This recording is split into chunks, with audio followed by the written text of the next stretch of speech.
فرصت اگر ملے تو پڑھنا مجھے ضرور، فرصت اگر ملے تو پڑھنا مجھے ضرور، میں تمہاری الجھنوں کا مکمل جواب ہوں۔ ساتھیو، جناب صدر، معلم محترم اساتذہ اکرام اور میرے ہم مکتب ساتھیو، السلام علیکم۔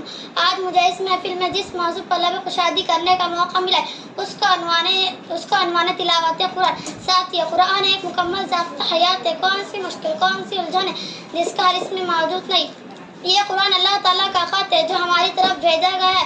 ذرا سوچیے، اگر یہ ہماری کسی عزیز کا خط ہماری طرف آئے اور وہ کسی ایسی زبان میں جو ہم نہ پڑھ سکے، تو ہماری ہر ممکن کوشش ہوگی کہ کوئی ہمیں یہ بتا دے کہ دوست نے اس خط میں ہمارے لیے کیا لکھا ہے۔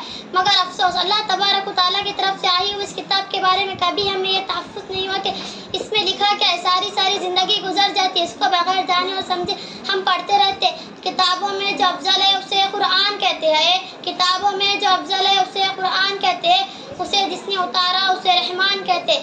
سجا لے اپنے سینے میں جو اس کے 30 پاروں کو، سجا لے اپنے سینے میں جو اس کے 30 پاروں کو، زمانے بھر اس کو حافظ قرآن کہتے ہیں۔